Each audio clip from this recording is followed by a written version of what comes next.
when I went in guns a-blazing, I wish I would have taken a little bit more time to just, get to know the people and the place. So I really try to take a good amount of time to just get to know the people there, and not figure out what's going really well. And then how can I fine tune that and then add, like, sprinkle on top some of the things that I want to do to just elevate it before you just like come in and drop the hammer.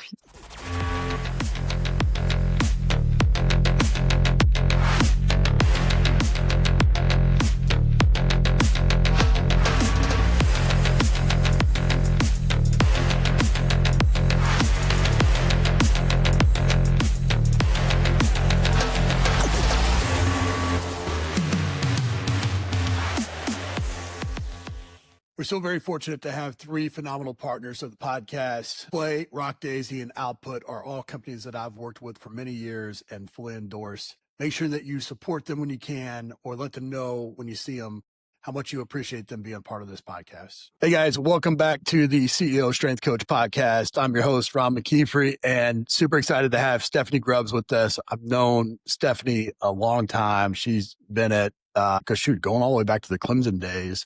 Clemson, Mississippi State, played volleyball, I think, at West Virginia, Pittsburgh, now with the Houston Astros as a major league assistant strength coach, and just somebody that I've respected with the way that she's gone about her business. I mean, she's done it from the very beginning as a young strength coach, but then as a leader now. And that's really what I want to dig into in this episode is as a manager episode, it's kind of going through that evolution. But Stephanie, before we jump into this, doing this research, I came across this nickname you had at Clemson now. Fireball, is that right? Now, let me ask you this. Is this the way that you coach, or is this a particular drink of choice? I've been asked this question too many times, and it's funny because it's slightly followed me here with the Astros, because some of the baseball players I trained at Clemson, we actually got one of the guys from there to AAA, and he's like, "Oh, I'm back with Fireball." So now it's like resurrected, but it's for my coaching, not the spicy cinnamon alcohol. That's not on my journey whatsoever. So yeah, big energy, good vibes. Well, so as I mentioned, I want to make this a real tactical episode because I think, with the framework of the CEO strength coach, right? Most people think that you go through this evolution of being a technical strength coach, and then you become this leader. And so you become this manager, and then you have to stay current. So you kind of become this entrepreneur. But the truth is, you have to do all these things simultaneously to be prepared to have success when you do get thrown in those leadership roles. And I know you got thrown into a leadership role relatively young, well prepared, well deserved. But the biggest thing that I saw from afar is that when given that opportunity, you were prepared to take it and run with it. So what was the biggest challenge that you faced when you stepped into that first leadership role at, I think, Mississippi State? Yeah. I would say I was lucky I was at Clemson University for 5 years, and it was like a grassroots approach. So I started as an intern, then got promoted to graduate assistant, then moved to full-time strength coach assistant, and then as the assistant director. And at that same time at Clemson, it was kind of the dog days of like Olympic sports and football, where we're finally kind of like separating and having separate weight rooms and basketball. So we were really starting like the Olympic sports program from scratch. So I was kind of part of that grassroots 5 years at one place, working with Dennis Love, that's at Clemson now with football, and then Rick Franzblau, that's there as well still, seeing them build it from scratch and just kind of what went into that, like whether it was budget planning, whether it was staffing, whether it was creating an internship manual, recruiting staff, recruiting interns, building out the space, like working with vendors like Play and Sorinex and things like that. So I think I was lucky to be at a spot for 5 years, really to see that process through. I did do an internship, like you'd mentioned, at Pitt and West Virginia prior to that, but I was only there for kind of short stints of time. So me being at that spot and having mentors that poured into me and really wanted to teach me, not only I worked with over 19 different sports there, as I kind of transitioned from one position to the next, whether it was like as a GA, let's say tennis and the golfs and diving, to soccer's volleyball, track, to baseball and softball. So I got lucky that I was able to be exposed to so many different types of teams and types of training and a large staff. But then that really allowed me, like I had told them from day one, they're like, "What's your end goal?" And I told them, I want to be a director. I want to be a head strength coach. And they were like, all right, we'll invest the time into it, but it's going to be really, really tough. So it wasn't some like easy path, right? I had to pour in a lot of time, just like everybody in the field. But I was lucky to have mentors that wanted to bring me along on that mission and help me attain my goals, like take me to administrative meetings, just be a fly on the wall, take me to budget meetings. So when I did transition into that management role in my first director job, I'd sat in those meetings. Maybe I wasn't the person speaking and going through all the spreadsheets, but I was there being a sponge that when I got that opportunity, I was ready to go. So yeah, great mentors. I think that's super important what you just said there, especially for the young coaches that are listening, is that you very quickly elaborated on what your goals were. And so your leader, the strength coach, the director at the time, they knew they had a plan. At least they wanted to make sure that you were included in those processes, so that way you had the opportunity to learn those things. But there's a lot of coaches, I think, that there's nothing that upsets me more. And I've been a head strength coach since I was 23 years old. And so like it was tough, and we'll come back to that. But I mean, there's nothing that upsets me more than you thinking every minute of every day of how to get the program better, and then the rest of the assistants sitting in the next office or out on the floor working out, and you're slaving away at a spreadsheet, right? How do you balance being one of the coaches and being the boss? I would definitely say so when I took the director role at Mississippi State, and I had been talking with my boss at the time, like, is this the right head position? Because I know people say all the time, they're like, you're probably going to get approached about a head position. You're going to feel like you're not ready. Like, that's normal, because the plan was I got promoted to the assistant director role. I was talking with Rick at the time. He's like, all right, 2 years in that position, I'm grooming you, and then you'll be ready to go. 6 months. And then it was like, I get a call from Mississippi State, and how can you turn something like that down? And we talked through, it was a good stepping stone first head time role in a sense of it was like 9 Olympic sports, let's say. It's not like going to like a Ohio State or something or a Stanford where you have like 30 Olympic sports, because you have to think about all of the staff you have to manage and then all the head coaches, the other performance team members you're going to be collaborating with. So I think taking that position at Mississippi State as many like sports in totality was a great way, and like staff. I only had a handful of full-time staff members and GAs. So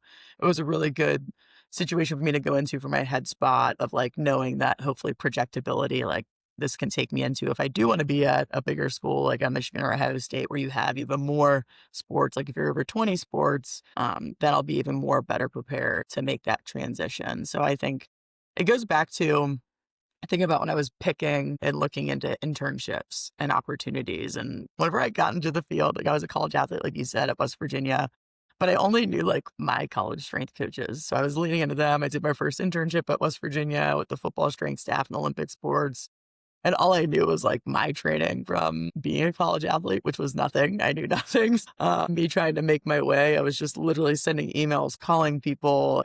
I may have sent like 50 to 75 emails and heard back from like 2 or 3 people, which like it is what it is. I didn't have anybody else in the field other than kind of my college strength coaches keep knocking on the door and doing all that. But yeah, I was lucky to have, I think it always goes back to great mentorship and people to call upon, whether I'm calling you, Ron, to get feedback on like, all right, who's in your network or tree? If I'm running into this problem, I'm trying to build a new facility, this is the budget, like who's in your network and who's willing to share information. And I think I've been really lucky as I've gone throughout my career, staying in contact with great people that are willing to help. And now that I am, like I got my first director role when I was 27, I believe. So I'm like, oh my gosh.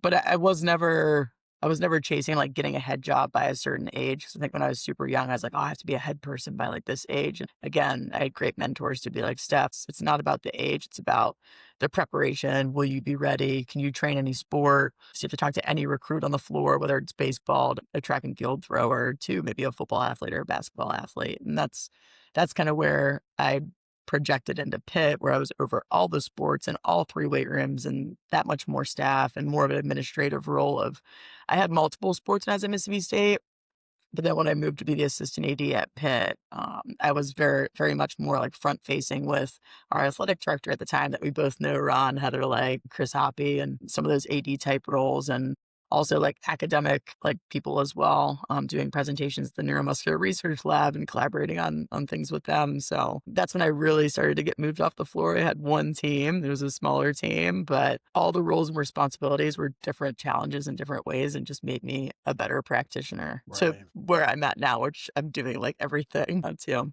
Well, you get in those opportunities. I think what you said there, as far as when you're prepared, when you've done the work, then the jobs will find you. And I agree with that 100%. That doesn't matter if you're 23 years old or if you're 27 or you're 47. I think, when you're prepared, those roles will come. I think there is something to be said for finding the right opportunity too, and not just taking anything, and, Mississippi State was a great opportunity for all the reasons that you mentioned, that it was dropping you in the grease, but it was, you were able to control the temperature a little bit, right? And then, then that prepared you for Pittsburgh.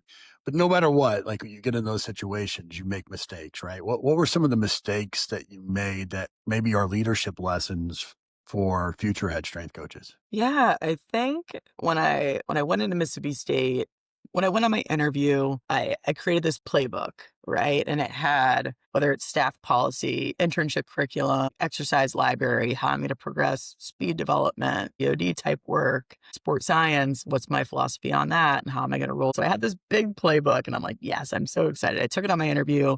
When I had like head coach roundtables, I kind of had a couple copies, pass it around. They can ask questions off that. I can refer to some of my work and this, that, and the other. So I felt like I was literally on top of the world. I was like, all right, I have this playbook. I was at Clemson. We kind of figured out what our philosophy is, how we did all these different things. Let me take this and kind of do like Clemson, but at Mississippi State and the SEC. We're rocking and rolling. I hired a couple of our old interns, took them with me so they could help me roll things out. And when I got there, I wanted to hit the ground running, right? And not everybody in the whole university is going to feel that exact same way. Like people in facilities, whether it's nutrition, like all these different relationships you have as a head person. I think you just really have to. I need to do a better job now that I reflect, and I've been a head person twice. Like when I get there, I probably should have taken a little bit more time to just take a step back and really figure out and assess like what systems are in place, what staff is in place, like what do my facilities look like, what's the budget look like really take more time to ask questions versus me coming in and being like, this is my program now, this is what we're doing, like get on board or get out, and that's kind of where my head was of like, this is my system, this is my process, which I was really excited to be a head person for the first time, but that's one thing that I really tried to do better as I got to Pitt. I had more sports. I had a bigger staff. I had a bigger budget, oversaw more weight rooms. When I stepped in and I read a book when I got here to take this job at the Astros, like the first 90 days book, and it kind of takes you through step by step. It talks about as a new employee at any like place or position, when you get there, you're like taking a lot, right? Like I'm asking, where do these keys go? Like, where's my office? Where's my locker room? What do we have? What are the passwords? So you're like taking, and you're not like really giving back to the organization yet. So in the first 90 days book, it talks about like, how can I in the first 30 days kind of start to shift that paradigm towards like giving way more than I'm like having to ask and take, and then like being able to bring value to the organization that you're working with. And it gives you a roadmap of how to do that, which I thought was really, really good. It was a Right. book that someone recommended to me. So that's like how far along in my career I was like, man, I wish I would have found this two No doubt. positions ago, but it's okay. So I think just reflecting back to your question, when I went in guns a-blazing at Mississippi State, I wish I would have taken a little bit more time to just, get to know the people and the place. And I'm sure, like, when I got to Pitt, I did a better job of, like, there were a lot of like, Tyler Carpenter was there before me, and he's fantastic. Like, he put in a lot of, like, policies, procedures, systems. He had some great staff members there. So I really try to take a good amount of time to just get to know the people there and not figure out what's going really well, and then how can I fine tune that and then add, like, sprinkle on top some of the things that I wanna do to just elevate it that much more. Because every place can get better no matter where you're. So that's what, as a leader, I would say take a little bit more time to ask questions and get to know the people there first before you just, like, come in and drop the hammer. So, No doubt. I don't know if you agree with that, Ron, or not, but that's Absolutely. kinda what I You learned. know, Tyler is a former staff member, and and he'd be the first one to tell you that that you continue to build off the work that he had done, and elevated it in many, many ways as well. And I think, there's a book called Switch that I talk about a lot about switching the culture, Chip and Dan Heath. And I think you've read that book as well. I think you mentioned it in a couple of presentations. But one of the things they talk about in there is when you go into a situation, identifying the bright spots, like don't just, you're not there to solve every problem. You're not there, even if they'd come off a losing season or whatever it might be, there's still people that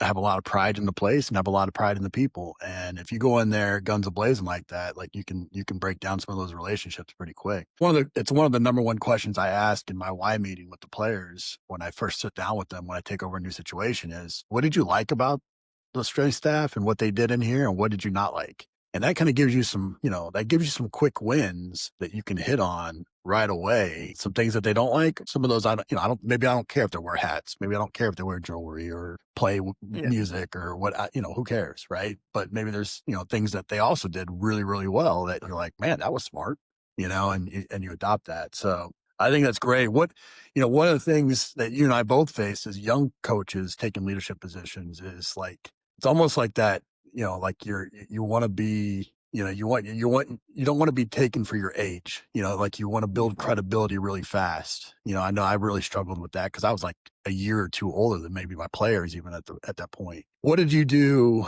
in those places to really, you talked about the people, but like to build credibility for the department and yourself as a young leader, but more importantly, the department where it's oftentimes like, oh, that's just a weight room. That's just a bunch of meatheads down there. I would say I'm really big on education. So anytime that I got one of those two head positions or even like the position I'm in now, like that first 30 days, I made it extremely important for me to go to meet with all the key stakeholders of my role. And a lot of the time you meet these people already on your interviews who you're like, all right, I met with my boss and I was like, all right, like Chris Hoppy, for example, when I got to Pitt, I'm like, who do I need to know? Who do I need to build relationships with? Like, who are going to be my allies? And I set up meetings with all of them, which like meetings suck. We all know that. I read a book called Meetings Suck, but I really try to take the time to be well prepared going into the meeting, having good questions. How did you interact with the last person in this role?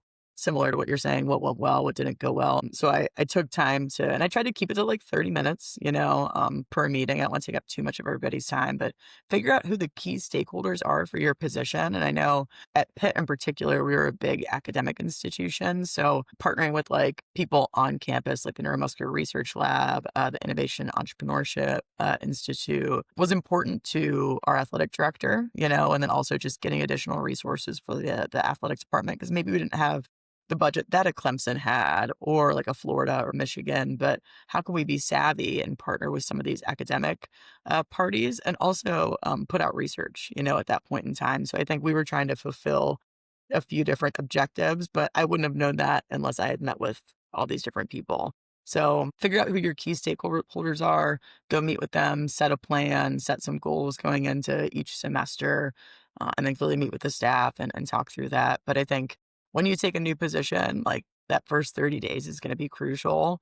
And then beyond that, like, of course, you got to meet with the head sport coaches. And for me in my head positions, a few of the questions that I went and asked, especially if like they already had a strength coach working with their team, like clearly how is that going? Like how many times a week are you lifting in season? How many times a week are you lifting off season? What does that look like? Has your strength coach traveled with you in the past? Would you like them to travel if they haven't? Looking at team responsibilities, like sometimes like for me at Mississippi State, I had volleyball in the fall and softball in the spring. Ideally, you don't want to have two fall sports because then you're having to like be yo-yoed back and forth of who you're going to be travel with and you're going to have a favorite team. But I just tried to go in and ask a lot of great questions, and that's kind of what I learned from Mississippi State. I did that, but I still was just kind of like, and you see it with head sport coaches going into different schools. It's like, this is my culture. Like they'll see 30 people get in the transfer portal, and then I bring in all my people and so on and so forth. So I really try to do a really good job of like talent identification. What great talent do we have here? What can I do to help all the teams win? That's the end goal for everybody. But what I did, especially because I was adding sports science at Pitt and at Mississippi State, try to have like educational roundtables for the coaches to come into the weight rooms. Like, hey, we're going to do like coffee workshop, sports science workshop, come through, grab some bagels, grab some coffee. We'll show you some of the tech that we have. Keep it like low key. It's in the weight room.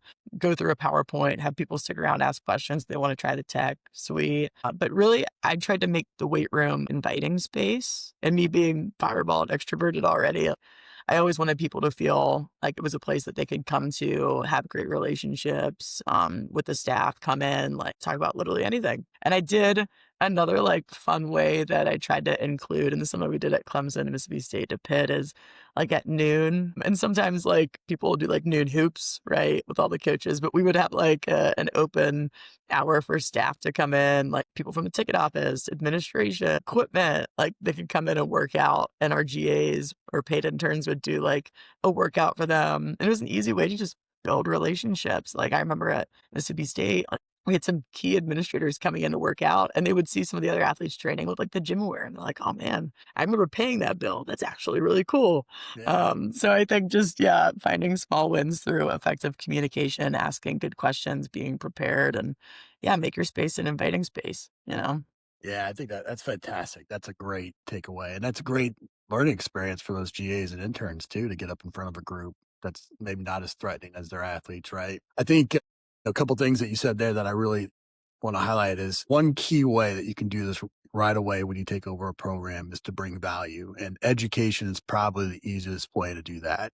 If you can bring educational initiative, it doesn't matter how old, how long the coach has been there, whatever. If you can show them that they can get better and provide value, then people are kind of naturally indebted to you that way, and so that becomes it's disarming, and it's a great way to do it. And then talking about the key stakeholders and finding finding who's with you, who's against you, and how to go about it. But I would say to not just limit that to leading up and thinking staff and adults. Like, there's some key stakeholders on your teams too. Some of the players, like, they have a lot of influence, and building wins there. And I think, the other way, when you're bringing people like Sportsmith to Pittsburgh, or you're bringing in some of these, people to come speak, or you got, me speaking to your staff, or you speaking to a staff, or, things like that. Like, that's social proof. That's not just, 23-year-old Ron McKeefery or 27-year-old Stephanie Mock, saying this. It's also, now I got Cal Dietz, or I got Joe Ken, or I've got somebody else kind of saying it along with me. And, oh, by the way, they're on my Rolodex, right? That helps. So I think that's great. When you talked about your plan, your vision, your playbook, when dealing with a variety of coaches, and again, you have, there's a lot of pride in this industry, in the way that they do things, or the way that they go about. How do you convert the unconverted, right? Like, how do you get the coaches that maybe are like, oh, that's cute, but I don't really want to do that, to buy into the system when you're a leader? Yeah, I would say, and this is another thing I probably learned from my first leadership role to my second, is if a sport coach hasn't seen value, let's say, and sometimes you see with the field sports, let's say soccer, like your soccer team's never lifted in season, no way, no how, this, that, and the other. I love to see that as a challenge. It's like, all right, hey, help me understand why you haven't lifted or seen value in the weight room. Oh, it's, for example, like, oh, the distance, the weight room from the pitch is far and it takes away from time with film and practice in season. Hey, I get that. Like, I want to win. I understand. What if we do Nordics post practice? I bring the Eric's pads, the half foam rollers. Like, at least we're getting post chain work. That's a KPI. That's something that maybe I look at the information from last year. Like, maybe they had multiple, like, soft tissue injuries, like hamstring. So I think it's, some people like to just pour everything on them, versus I like to find small wins. It's like, all right, like, I can't expect to win this head coach's trust, especially the great ones, as you know, Ron. Like, usually if they've had a lot of success and this is how they've done it, like, you just kind of have to chip away at it and be persistent and bring ideas and make sure it's research backed. Like, make sure you know what you're talking about. And if you want to add something new, like, don't be like, hey, let's add catapult, let's lift 3 times a week in season. They're gonna be like, "No, no, no, no, no, no, no." So if you go in with one idea, have it be research backed or have different examples of other successful teams that are doing it, that's one small win, you're earning trust, and let's keep chipping away. So I think patience, building trust, showing that you're loyal, just being there, like, just show up to practice. Just be at practice every day so they know you're invested in the team, I think goes a really long way. So I've always taken the small wins method over time, like the 1% each day, like the atomic habits type piece, stacking days, with some of the coaches that may not be firm believers. Like, I love to see it as a challenge. And a lot of the time they may feel a type of way because they had a bad experience in the past. And I understand that. Like maybe from a sports science standpoint, like hey, we did the DEXA and the head coach didn't get any information from it. They saw it as a waste of time. I don't wanna do that anymore. It's like, okay, well, I get where you're coming from because you just had to give away how many hours of your time to us, and you didn't see any reward in that. So, they're usually coming from the situation that because of something that happened in the past. So it's your job to like, I always use the line, "Help me understand." Like, "Help me understand, I wanna know where you're coming from." And I think that shows that you're, like, reaching out into the aisle, Yeah, that's a great question.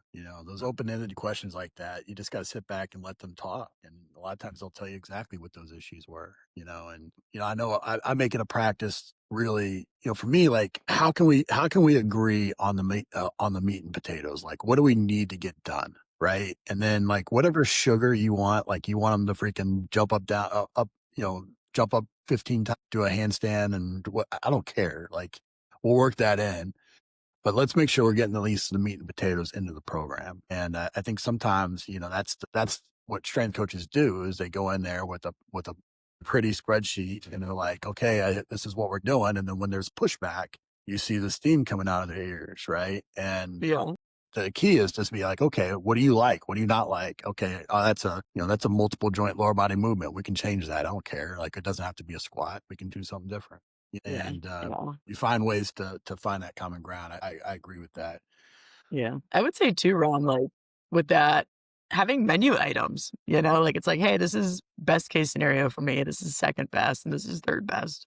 Giving options, yeah, to your point, is that's always been another massive small win, maybe big win. So, yeah, I really Yeah, like no, that. well, you believe in variety as much as I do, and that's to me, that's why it's one of my core 10 principles that, like there's going to be variety. I'd much rather them, like I'm not married to anything. Like we can find a way. That was, that's what's fun about your current role. I mean, you probably appreciate like when I'm in the NFL, my favorite thing about the NFL is like how many different ways can I trick you into squatting today? That's that's what I'm trying to do. I'm trying to have fun with that, right? And they don't want to squat. They don't want anyone near a squat. And that becomes the creativity and the fun part, that I enjoy. But you've broken a lot of ceilings, in your career. Like especially with your current role even, like what do those wins mean to you? Like what's that, when you look back on the legacy of your career, what you've done for other coaches that are following in your footsteps, like what's that mean to you? I mean, I'm just extremely grateful for all of, like, the people that have poured into me to get me to this point, whether it's you, Ron, like, when I was young in my career, taking the time on the phone when I have questions, answering those, all the people that I've worked for to get to this point, like, people I still call to this day, to get feedback and help. So I feel as if like the sport coaches I worked with that poured into me and believed in me. I'm just really grateful that I've been around great practitioners throughout my career. And I think that's what, like, anytime a young person reaches out to me, I really, really try to take the time to call them back because people did that for me. So I see that as extremely important because I couldn't be where I am today without all of these different mentors. So I just tell people so much. Like, it's so important to do your homework when you're picking internships coming up in your career because, like, when you're looking at internships, you're also looking at one, the people that are there. Like, the facilities are great. It is what it is. Like, pro facilities, I feel like, Ron, I'm sure like, we put our money into players, rightfully so. So, like, you may not have, like, the sassiest facility at this level, and it is what it is. But in college, like, don't pick your internship based off of, like, oh, they have a really cool weight room. It's like, no, it's the who are the people inside the weight room that are gonna teach you a lot of great things? So I think, yeah, it's just make sure you pick the right internship and the people to be around. They're gonna pour you're not just gonna be, like, cleaning the weight room every day and stocking shakes. You wanna go somewhere where they're gonna put you through, like, a rigorous internship curriculum. They're gonna really challenge you. They're gonna push you. Maybe long hours, and make sure there's projectability. Like, I got lucky, started as an unpaid intern. They told me if I did a good job, I could be a GA, kept me on and so forth. Just look at where those interns look at Ron, you're a prime example. All the interns that you've had, McKeefery, because the projectability, being an intern for him means I can get to pro sports, college sports, private sector, whatever I want to do. But I know this guy is breeding alphas out there in the field. So I think, yeah, I'm really grateful.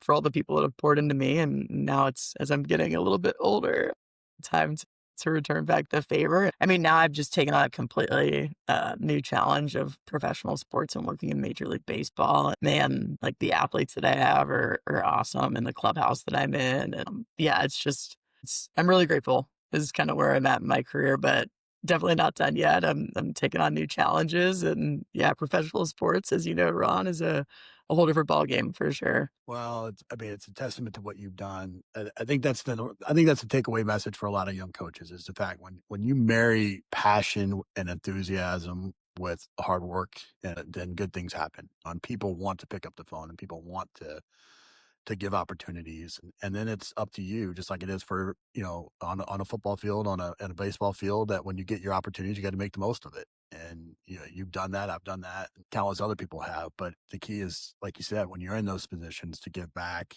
because you just didn't get there by yourself. And we both know that for sure. But we end the show with some quick questions here. So what's one, just quick answers. What's one mistake you see young coaches make? Think make sure you're extremely present when you're on the floor and around mentors and just in your workspace.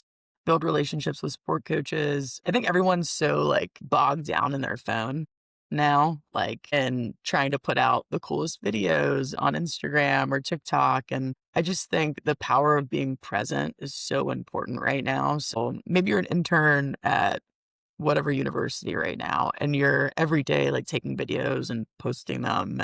It's like you need to ask more questions. Like as a young person, after a training session, like my last, let's say, however many classes of interns I had and leadership roles and pro sports, it's a little bit different with interns, as we all know. But like we'd get done with the session and everyone would just zoom off the floor back on their phone, scrolling, doom scrolling. I'm like, hey guys, let's talk about the session. Let's debrief. What could have gone better?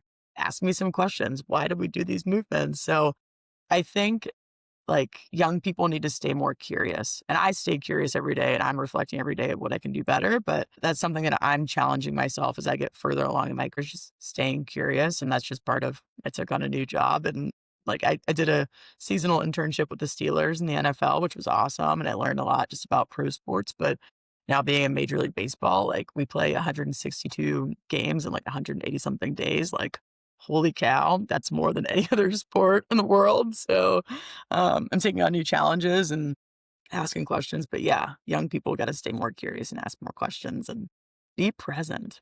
Make good eye contact, Here we are. Well, you said stay present. I think that's huge. I mean, that's when you are in those conversations, stay present, good eye contact, ask good questions, have good questions ready to ask, for those opportunities. Because as you become a leader in the field, like that time is fleeting. You get pulled a lot of different directions. And so you don't have, but when you do get those moments, you need to take advantage of them. And that's great. If you could shadow any coach for a week, who would it be and why? Coach for a week. I mean, other than you, Ron, man, and Path, what a great human. Man, I mean, I went out to Exos a bajillion years ago when I was working with track and field at Clemson um, and shadowed him with Altus. And like, I spent a few days with him and just hearing how he thinks and his ability to just answer questions. Like, you could ask him this complex question just on the spot, and he would have a great answer. Like podcast all day with him, just trying to take notes. So I mean, he's just such a sharp guy. So I'd have to say him for sure. It's a book or resource that you haven't mentioned that you've revisited the most in your career. I mean, the book that I'm reading right now is actually called Peak Mind, because with baseball, you fail so frequently, especially as a hitter, compared to any other sport. So I've really started to dive into some of the mental performance pieces, just being curious and to kind of just help give them affirmations and use good language. But I would say the one book I reflect back to a lot is Good to Great. Love that book, especially when I was kind of rebuilding or just building programs, because I love the concept of like the flywheel concept. Because the first year as a leader, Ron, like, it is not sunshine and rainbows by any means when you're taking over. So I always warn people that I'm like, hey, like the first year is going to be really tough. And that's just like any new position. It's going to be a lot of like, I always tell people the best ability is adaptability other than availability for your athletes.